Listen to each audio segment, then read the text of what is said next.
You know, and I noticed that, you know, with the hockey, it's a lot of kids when they get into high school, if they have a choice of playing, let's say house league or rep hockey or playing for their high school team, a lot of them do gravitate to the high school team because now they're playing for something. And it's not like they're playing with kids on their team from all over the place. These are the kids that are going back to school the next day with, and they get the chance to talk to them about it. And I heard a lot of kids that don't want to play, house league hockey this year because they've taken up body checking. They've taken up body checking. For the girls? girls? And boys. And in high school, they haven't. So a lot of the boys are playing high school hockey now too, instead of rep hockey, or like house league hockey. Yeah. But it'll be interesting to see what happens with the hockey, with the body checking out, because it's almost the same as when they took the smoking of the donut shops, where the fear was, well, nobody's going to go to donut shops anymore. Yeah. And what happened was people who didn't go to donut shops started to come back. Yeah, that's Because true. they didn't like the smoking. And I know there's a lot of kids that don't play hockey when they get into high school because of the body check. That it's just too rough and they don't want that. So now I take out the body checking, now it becomes recreational. Purely recreational. But I know at the high school level, for hockey, you cannot play rep hockey and play in the high school both. You can play house league. But then, again, in high school, you pretty much are in grade 11 and 12 before you can make the team. That's true. For boys at least. For boys, yeah. So at least now, that's interesting. So,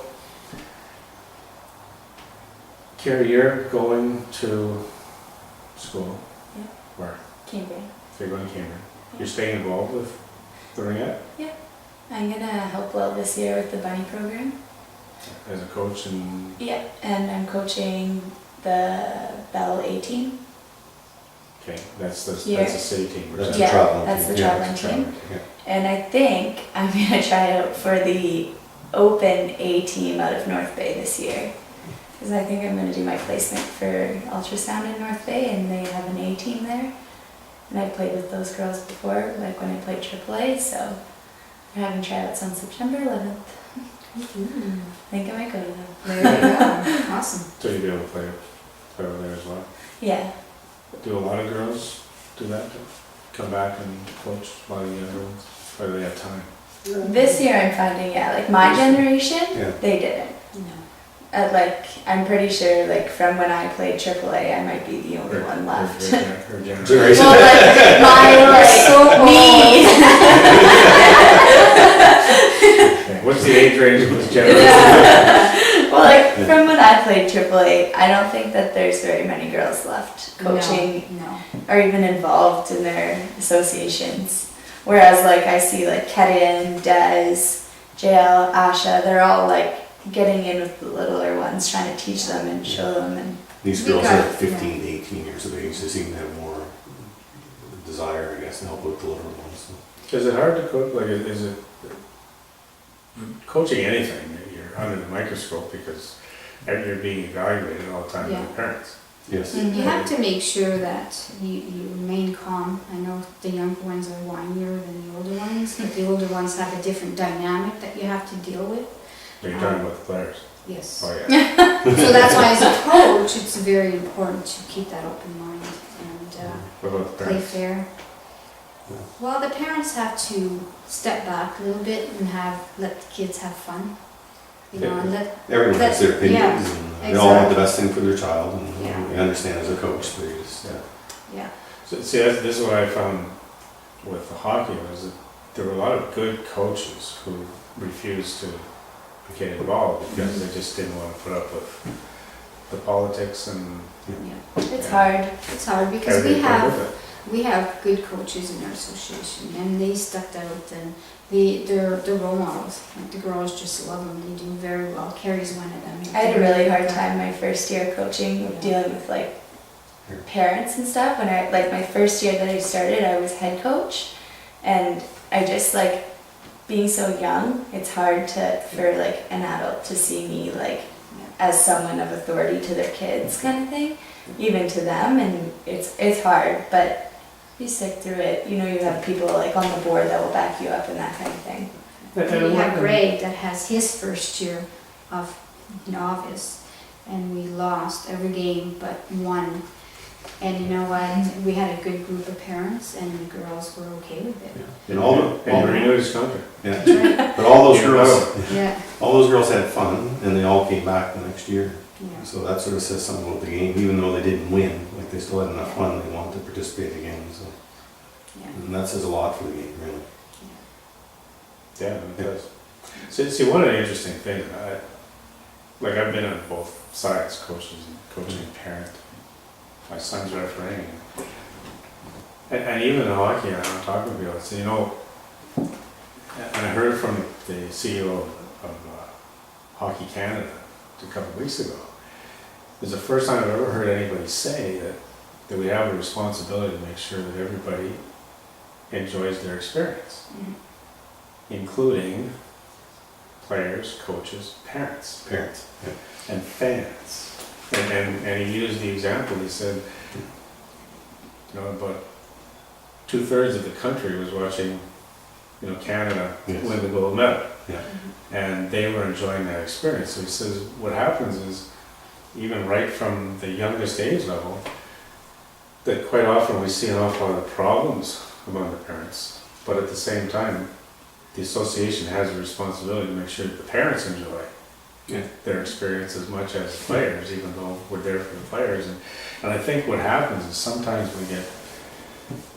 we get caught up here, we're getting into philosophy now, but we're getting caught up in a world where there's so much stress people are bringing to the rink. And you're in competition, and these are your kids out on the ice, and people lose it. You know, people that would normally not yell at a mouse will get out there and they'll yell at a 13-year-old referee for making mistakes. And I think, you know, the code of conduct and whatever we do to remind people that it is only a game, and everybody should be having fun, and nobody really deserves to be overly criticized. But then associations have to take a look and say, are we putting young kids in refereeing, let's take refereeing, in a situation where they're not qualified, where they are going to make mistakes, and then they're going to be subject to the criticism because they make mistakes. And now we get into this whole area, and it's worse in hockey. It's once you give that referee certificate and you give them a whistle, that's not the end of it. And we don't have enough people to go and actually coach the referees. In hockey, it's terrible. The referees just are not looked at as a team, but they should be looked at as a team. They should have an hour ice time practice every week, where they get together, learn how to drop the pucks, and, you know, get on the ice, learn position, but it doesn't happen. So Ringette is probably the same basketball. I'm sure all the sports are all the same. It's the same thing. You're in charge of the game. If you make mistakes, you're the only pro on the ice. Everybody else is an amateur. But Costs. it's a learning curve, right? You Oh, gotta yeah. start somewhere. We've Oh, all yeah. been there, so it's, Is it very costly to play this sport? Like registrations aren't. No, For they- the amount? if you compare it to hockey, you're like, we're quite a bit less than hockey, plus you get, like your practices paid for with your registration. A lot of the other associations, you pay for the games, but then you have to either fundraise or you have to pay for practices separately. And that's what I've heard about Ringette, you get a lot more ice for what it's, and that comes into our fundraising and stuff like that. The fundraising subsidizes the ice cost. Okay, so you have some league, some association fundraising too? Yes. yes, Yeah. we have the bingo to support Okay. a lot Yeah. for the ice cost. I've never found registration in any sport to be the breaking point, the critical factor for anybody playing. Like if you Yeah. can't afford the registration, you Yeah. can't afford to play. Yeah. Because these sticks, they can't be that cheap. It's No. about $100 a pop. That's $100, huh? Yeah. Some of them will range anywhere from the $20 range, like for the beginners, but those ones are, But it's wooden, isn't it? yeah, it's wood, but they're made in Finland. It's like 100 and 175 if you want to get technical. Yeah. But it's shipped over from Finland, every ringette stick. But that's for our daughter that Every plays ring AAA, so like our other daughter that plays house league, she has a $20 stick downstairs, That or the or leftovers from that. leftovers from maybe, They don't break often, do These ones do. yeah, I've seen them break. because they're hard in the middle. they? Yeah. I caught a pass one time, snapped in my hands. Oh, that's heartbreaking. Yeah. Oh, That yeah. almost brought me to tears. Yes. Okay, I didn't know Yeah. that. And So, some of them want to keep the stick because of it. and what's your registration? Registration costs, it's $400 for the season. 400 for the season? Yeah. And for first time, if you've never played ringette before, it's $190. Oh, really? And you get the same amount of ice time, the same amount of practice. It's just to try to introduce more girls into the sport and try to get the attraction in there. So for first time people there, it's a good deal, a really good deal. And that's just to get the numbers up in the younger ages where we're trying to attract. And Then when we you have- get playing into your upper level, there's additional costs, right? Yes, that's Right, not, the yeah, rec that teams? has nothing to do Oh, the with rec house. teams, yes, yeah. Rec teams is total different Yeah. cost. Yeah. And then we have the conditioning as well, starting on September 15th, which is $100 to get 9 hours of ice for $100 as well. Yeah, and that's just pure skating and basically Like skills, just get them in skills. shape for the season. Power skating. Power skating training, yeah. Stuff like that. Yeah. Yeah. Well organized. We're getting there. You've got, I looked at the website, you've got a fairly large board. Yes, we do. It's the first year we've had a full board in 8 years, Yeah. so we're really proud of that. Everyone who attends the AGM is on the board, or do you? No, there's There's No, volunteers. actually, some of the parents are there and Yeah. they're volunteer their Yeah. time and. Yeah, and you'll get other parents that aren't on the board, but they'll be the manager for teams, or they'll take care of some fundraising for the teams, or they'll help out with other mechanisms. They just don't have the availability to be like full-time on the board. Or, How about the volunteering? Are you having trouble getting people involved? Doesn't sound like you're not having trouble getting Yeah. volunteers. There's a Well, you core- always your core that's always there, so we try to promote to use the other parents. Some of them are shy or they just don't know if they're good at something, so we try to pull these people in to help in different areas. What have you found, that if you ask, they'll help? Yeah, The majority most do. of it, yeah, The no majority problem, do. we'll do it, just tell us where, what. You'll get a few that maybe on shift workers aren't available, but I'd say the majority will always help out. At the NOHA Summit, that was one thing that came up with the volunteering. It was, the thing came up time and time again was, most people, if you ask, they will volunteer. They won't step forward, Mhm. but if you ask, Yes. they will come. And there were even some associations that said they actually did a survey and asked people, you know, why they didn't volunteer, and it was, well, nobody has. Yeah. And it was, well, why didn't you step forward? Well, I didn't think I could do anything, nobody Yeah. asked. Yeah. That's the truth. This whole thing about asking, Yes. you know, Yeah. and telling them what you expect from them, Yeah, not just making them guess. yeah. So that was another thing that came up, make sure that they have clear Corrections. expectations of what you want them to do, and train them. Yeah. Show them how to, and In direction. they'll readily do it. Yeah. But it was And if just, we would have the volunteers, parents, even players, we wouldn't have an organization. oh, Because everything we do is all volunteer, yeah. you know, so it's. And so we've got this younger generation. Relatively. Younger generation that's coming through. Yeah, Does your group feel that you're volunteering a fair amount to help out with the community? Because I'll tell you, one of the biggest complaints older people say is that, well, the younger people don't volunteer like they used to before. And yet, when you take a look at all of the volunteer hours you've got to put in, and then you know, take a look at people like Carrie, does your generation feel that you actually are giving back a lot to the community? I do, personally. I think, But when you look at your friends, or is it just too bit like? Do you think it's a fair comment from the older generations to say the young people don't volunteer, they don't come forward? I don't think it's that, I think it's a generation on where their roots are. If your parents or grandparents, family members that have volunteered and understand what volunteers are about, I think the generation nowadays Mhm. would really look into volunteering. Like our kids know that it's time to volunteer.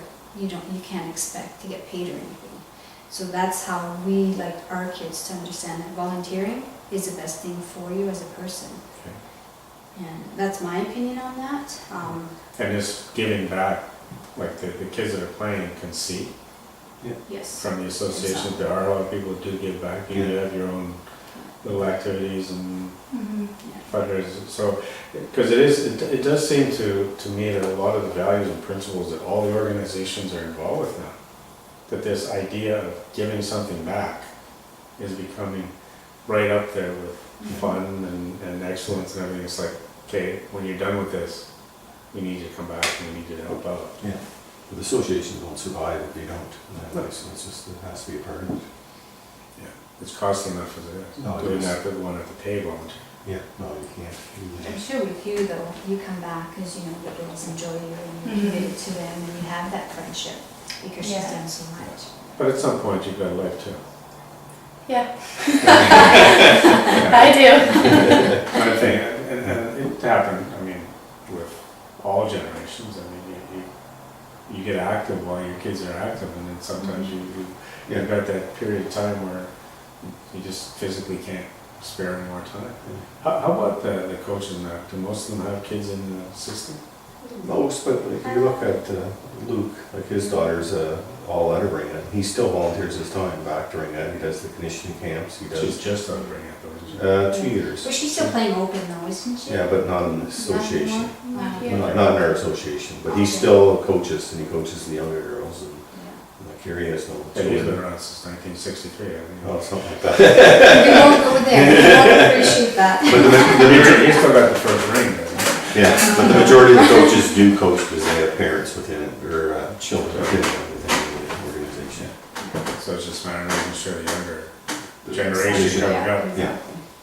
gets behind the bench and Yeah, and that's where we have to, we're trying to encourage the younger ones and the buddy and the novice division to get those parents involved, especially in the board or in the coaching, because they're the ones that are gonna run the organization in 5 years' time. So. What have we missed?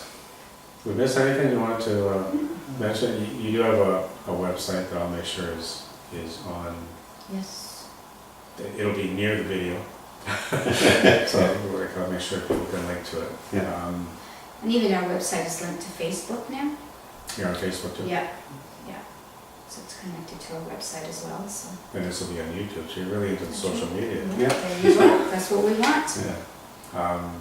The big thing is if anybody wants to try Ringette, we do have that. That's September 25th, so That's right. Can So anybody's welcome to come out for that hour and a half. you tell all the other people who are in it, stay off the ice, let them. No, and that's what it's for. And that's what it's for. It's for the new kids. Yeah. It's not for the returnees, it's just for the new ones. We'll have our junior bells on the ice, of course, to help out with the younger ones that are there, because we do that every year. But aside from that, it's for the newcomers that do want to try. Okay. Any final thoughts? I think we now know everything there is to know about Ringette Yeah, in Snyder. Missed anything? I think we've covered. $100 sticks. Come out and have fun and make new friends, Yeah. you know? That's good. Well, okay.